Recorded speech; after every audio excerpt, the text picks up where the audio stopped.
Okay mga ka-EA, so for today's video, ayan, Tuesday morning tayo mga kalapatids. So recovery pa rin ang ating pinaka main content sa ngayon. So itong video natin is para dun sa mga nag-PPM, no, sa ating Facebook page at nagko-comment na rin na sabi mag-share daw ako ng possible recovery content. So ito na yun, pero disclaimer lang, hindi ko pa ito masasabi na konkretong sistema, no? So nasa proseso pa rin tayo ng nag-aaral, tapos yung mga dati nating na-apply no, nakapagpahabyat ako, tapos yung na-share din sa akin ng mga tropang kalapatids kagaya ni Idol Poise tsaka ni Kumparin Dapat Gods, parang pinagsama-sama ko, tapos kung ano yung akma na kaya kong sistema na aakma at tutugma dun sa available ka na oras at budget, yun yung ginagawa natin. So ito, Tuesday and Thursday morning is replica lang ang ating ginagawa, no? Para sa Tuesday and Thursday na to. So makikita nyo, All Herbs Probiotic mga kalapatids, damay na sa ating mga breeder yan. At the same time, ganun din sa flyer natin ngayon, yung tinuturuan tsaka yung nire-recover natin para sa ating galing sa second lap derby at preparation na rin ng third lap derby. Ayan mga kalapatids.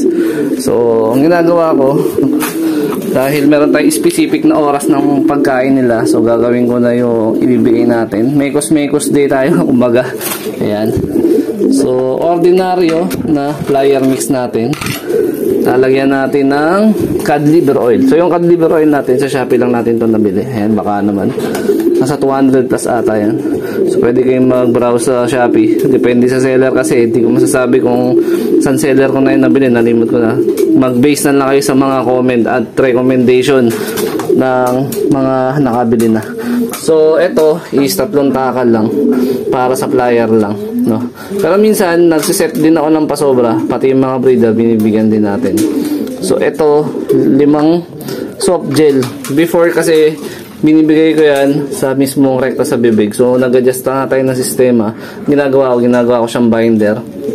Kasi meron din ako nabili sa Shopee na 5-in-1 mix na kumbaga. Ayan mga kalapatid. So ito is pinaghalo-halong pink mineral, brewery, super cyan, malunggay powder, tsaka picotrin. Pero meron pa akong mga dinadagdag bahagya pang additional lang. Pero almost same pa rin naman yung yung content. So ito, kagaya ng sabi ko, mag-base kayo dun sa mga comment and recommendation pag bumili kayo nito sa Shopee. Nagkataon lang kasi na wala akong pambili sa nung bultuhan, kagaya ng breweries at saka super sign, kaya binili ko yung halo na.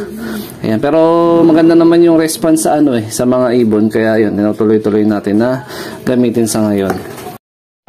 Batay ditong pink mineral na 1 kilo. Actually ito is katas nung pooling natin last time, nung sunod-sunod na medyo swerte tayo sa pooling sa tulong ni Chocolab. Tapos ito, ayan, super sayang yung lalagyanan, pero ano na lang to anong tawag nito, charcoal powder. Ayan lang tayo, nisip ko pa kung ano sasabihin ko Tapos yun, All Herbs Probiotic natin. Ito, plain water para mamayang hapon. Ito, medyo madungis na nga lang yung pinakalalagyan natin. Pero magpapalit na rin tayo niyan pagka may oras ako. May nabibili naman ito sa palengke. Pero goods pa rin naman yan. Konting lang yan stain. Pero malinis yung pinakalobe. Nakita nyo, clear na naman. Tapos ito yung All Herbs Probiotic natin na personal. Yan. Sa mga gusto mag-avail, PM nyo lang sa Facebook page. Konti na lang yung available stock natin kung gusto nyo subukan yung quality ng All Herbs Probiotic. Actually singaw na to kasi kanina umaga naglagay nga ako dito. Kay Spirito wala na, pero ayan, meron pa rin konti na nga lang sumingaw na. Pero pag na-stock nyo to ng mga 2 to 3 days, yan medyo may bula-bula pa rin naman. Talagang yung pressure nya aangat. Ayun meron pa rin naman. Ayan, solid pa rin yan. Tingnan natin. Ayan. Parang may mga gumagalaw na kitikiti. Pero actually wala ang kitikiti yan. Kumbaga mga live, live good bacteria. Ayan, ayusin na natin itong mekos natin. kinat ko lang yung soft gel, tapos sinalo ko muna, tapos ito na yung una nating i-apply, yung 5-in-1 mix. Ayan. So may megos lang natin yan mga kalapatids. Actually ngayong season lang ako naggagamit ng mga ganito. Dati kasi ang minimekos ko lang probiotic sa patuka, tapos sabay dinadagdagan ko lang ng pink mineral. So ngayon nagdagdag tayo ng konting application ng mga powdered supplement. Yan, dahil more on naturals nga tayo. Yan, dagdagan pa natin konti. Sana magtuloy-tuloy nga itong magandang nangyayari sa mga ibon. Kahit hindi umuwi ng top speed, basta makauwi lang sa nasa oras, goods na yun syempre. Tapos pink mineral, dagdagan lang natin. Although meron na kasamang pink mineral yan, pero dinadagdagan ko pa rin. Ayan. Ito na yung mekos. Tapos yun, charcoal powder. Ayan, maingitim nga lang yan. Tapos syempre hindi pa ito yung huli na i-add natin, kasi meron pa tayong idadagdag pa. Yan, medyo dumungis na siya tingnan. Pero ang kagandahan kasi yung pink mineral, gustong-gusto ng mga kalapating amoy niyan eh. Kaya malaki ang chances na kakainin talaga nila yan. A few moments later. Ating huling ihahalo, ito partial lang na grapes ang idadagdag natin dyan. Tapos redstone. Kasi meron naman silang nakahiwalay na minerals dun eh. Pero wala lang, trip ko lang na ihalo na rin to. Para hindi na sila umikot-ikot, isang kainan na lang. Tapos mamayang hapon, ibang mix na naman na ibibigay natin sa kanila. Ayan. So para sa hapon, plain water. Tapos ito, yung fuel mix na shinare sa atin na idea ni Poise. Ayan. So may additional na dinagdag lang ako na ingredients sa ating fuel mix. Red sorghum tsaka bird seeds. Ayan. Tapos yung ilalim may konting flyer mix. Majority ng amount yung fuel mix. Tapos yun. Ayan. Hapon na yan. 4 o'clock. 75 years later. Check natin, 7:50 AM. Nagpasukan na ba lahat ng ibon? Wala na ba sa mga kanila mga paboritong poste? Ayan, may mga paborito kasing poste yung ating mga ibon. So yun, yung mga supplement natin nakatakip pa dun. Ayun, mamaya natin open. So mukhang nandito naman na ata lahat sila. Check. Ayan droppings nung pliers natin, mga warriors. Ayun ganda. Chocolab. Ayan, ready na natin yung pagkain ng mga ibon. Ayan pakababa na agad gutom yarn. Wait lang.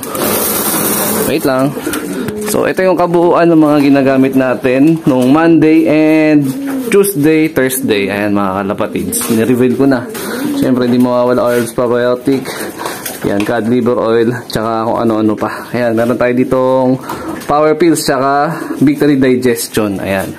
So, ayan yung mga ginagamit natin. Medyo magastos lang talaga. Pero kung tutusin, hindi pa ito yung todong gastos. Kasi, kagaya ng mga big loop, talaga imported yung ginagamit nila. So, sa atin, ito kahit paano, kinakaya pa natin yung gastos. Tapos, yung pinakita ko kanina na binuksan ko yung All Herbs Probiotic. Ayun salin na ako. Sample natin yung yung hindi pa natin napapasingaw para makita nyo ng mga kalapatids. Pero ito dapat pambenta to eh. Pambenta dapat to. Teka lang, check natin. Nahihirapan ako, wala akong cameraman eh. Bubuksan ko lang to. Aray ko.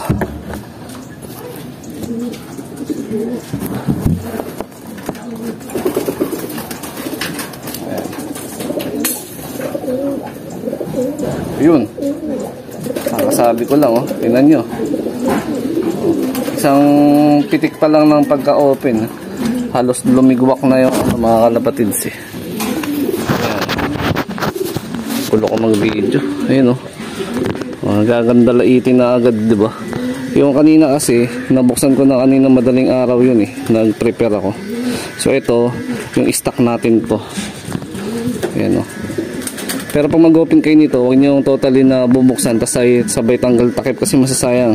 Ang ginawa ko nung pag-open ko, pinost ko rin agad para yung singaw hindi talaga totally matapon ang todo. Ayan o, sayang kasi. Moment of truth dun sa ating mekus-mekus. O, ayan. Kakainin kaya ng mga wires natin to. Kasi mag-aasikaso na rin ako at meron pa tayong papasukan na trabaho. Uy! Teka lang. Ayan, nung sunagat ko pa ng mga mokong. Ano ba ito? Hirap talaga. Ayan. Nalo ko muna konti. Diba? Huwag natin muna ang pwersahin na damihan kasi tatapon lang nila yan. Importante, makain nila yung mga mix na gusto natin na ma-intake nila at ma-absorb ng digestion nila, no? Para mas maganda yung balahibo, katawan, tsaka yung resistensya syempre, especially. So, marahil dito ko natatapusin yung video na to. Ayan, shoutout sa mga solid supporter natin dyan. Syempre, huwag kakalimutan mag-like, comment, and share. So, hopefully, itong mga pinagkakagawa ko is maging epektibo at umabot hanggang Tacloban, Leyte. No? So, meron tayo dito nag-iisa na MacArthur banded. Then, target natin na makapag-participate ulit ng season 14 ng national race. So, ingat mga kalapatids. Keep safe. God bless. Ayan, paubos agad. Dagdagan natin.